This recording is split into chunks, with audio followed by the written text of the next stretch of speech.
Good morning and welcome back to the One Celtic Fans View this morning. Johnny Kenny. Yep, Johnny Kenny, remember him? He's one player that if anyone had said would not be sold coming into this summer. But there has been that offer of 500,000 for Johnny Kenny from Bolton. And Celtic have turned around to him and said, if you want him, you can have him for £1 million. Is that fair on Johnny Kenny? Is it fair on Johnny Kenny, the 22-year-old who has done everything that was asked of him after being bought by Celtic? Came into the club, came through, had a brief spell in the youth system, went out to Shamrock Rovers on loan for a couple of seasons to improve as a player, to go through his football education, which Brendan Rodgers and the backroom staff tell players to do.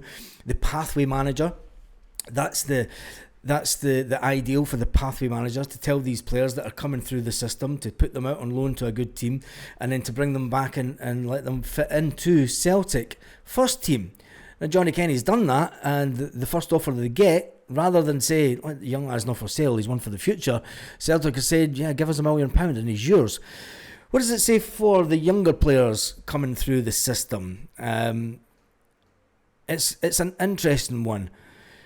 Would you sell Johnny Kenny? Tell me in the comment section. Would you sell Johnny Kenny for £1 million? Do you think that he is worth £1 million?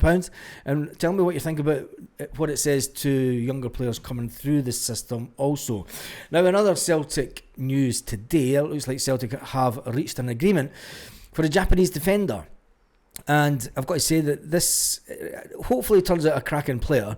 But it is starting to be a bit of an underwhelming window when it comes to players. We brought in Kieran Tierney for nothing. We brought in Ross, the third choice goalkeeper, for nothing. We're paying 1.7 million for a winger that's a good deal. I'll say that for Celtic. It is a good deal. But he's a replacement for Nico Kuhn. Let's not face facts. He is a replacement for Nico Kuhn. Getting him 1.7 million, good piece of business. He was valued at 6 million. He only had 6 months left on his contract. But what does it say for Gustav Lagerbielke? What does it say for Rocky? What does it say for Stephen Welsh? Do you know, it is all about reducing the wage bill. The guy's only on $4,000 a week or something, and will he be on more than that at Celtic? And how much more will Celtic pay him?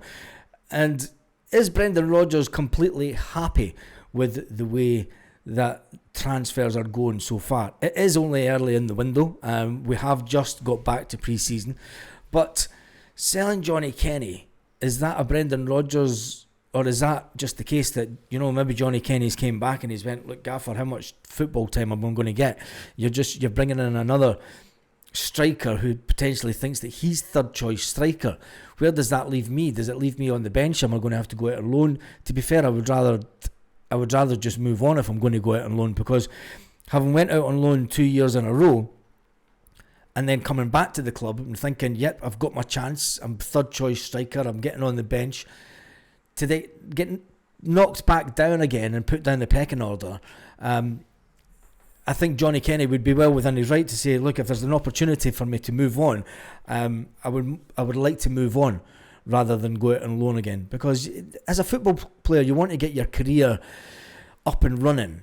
You want to know which direction you're going. You want to be at a club that values you. You want to be at a club that sees you as an integral part of their playing staff.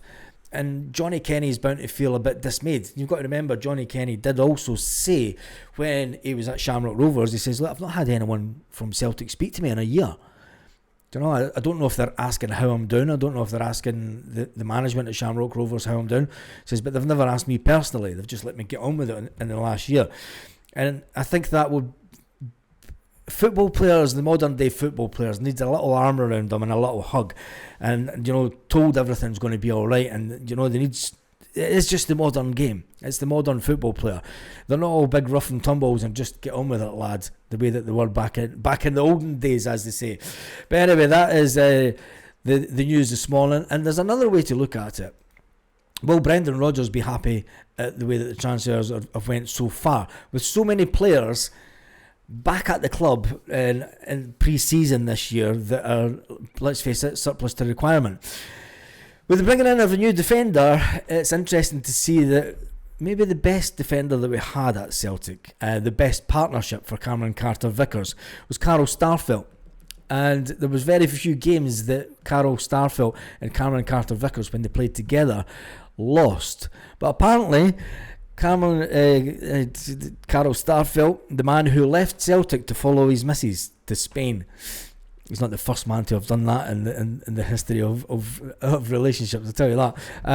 But he might be going to Como. Yes, Como, that Italian side. Could Carol Starfelt line up against Celtic with Como along with Nico Kuhn in the game that is just a couple of weeks away? That's an interesting one to watch. And the reason that I'm talking about it is obviously it's nothing to do with Celtic now, but we really have struggled to bring in a suitable player to be as good. I mean, Carol Starfelt got a lot of stick at the time, but when you look at the stats and you look at the time that he had at Celtic, it was a highly impressive time, and defensively we were very good. Having gone through 4 defenders almost in that space of time, talking spending £7 million on 2 players to try and fill that position, and they've not been good enough. You know, Celtic haven't been able to make them better players, and telling Gustav Lagerbielke he's not good, he's surplus to the requirements, and then he goes and have a fantastic season. It's going to be an interesting couple of weeks for Brendan Rodgers, and with a lot of players now looking to leave the club.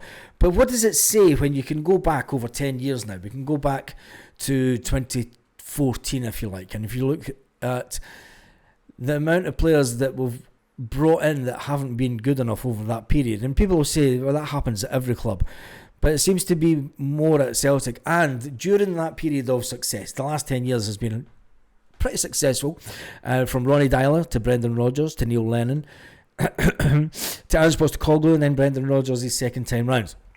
You can argue that it has been very successful and the club's been doing okay. Profitability is up, but when it comes to the younger players, I think Ronnie Dyler was really the last manager to give the youth of Celtic a big boost at the club. Brendan Rodgers says that he likes to do it, and he's brought in some fantastic youth players that we've sold on. You know, he brought in Moussa Dembele, a 19-year-old, but we paid fantastic money for him. Neil Lennon, you could say that he didn't really, he brought in a player from Kilmarnock, if you like, but there hasn't been the conveyor belt that Celtic want over the 10-year period. There hasn't been that conveyor belt of younger players. What does it say to the younger players when you have Celtic coming out and saying, and you have Paul Tisdale saying in a statement last week to Celtic fans and the younger players, is that bringing Sean Maloney is a fantastic addition to the club. It's a continuation of what Darren D was doing at the club, but it doesn't seem to be working. And I think today, as we stand, and Celtic have allegedly put the £1 million price tag on a young player's head, that's done everything that Paul Tisdale spoke about. Paul Tisdale spoke about that Sean Maloney is going to be a great addition to the club because he's going to give the younger players a pathway. He's going to talk to other clubs that younger players can go to, and hopefully that'll make those players better, and then they'll come back to the club. You've just had Matthew Anderson left the club, a young player that went out to Ardmore Wacker for 2 seasons. There's other players that are going to leave the club this summer that have came through the academy, that have went out on loan, that have Celtic have ran down their contracts. So there's a lot to think about, and there's a lot for Brendan Rodgers to think about. And then there's the flip side of the coin. Brendan Rodgers still hasn't agreed a new contract at Celtic. Has the contract offer been made? Has the discussions been made? You got to remember that Brendan Rodgers was asked about that towards the tail end of last season, and Brendan Rodgers said, yeah, I'm sure it'll be an easy conversation to have during the summer.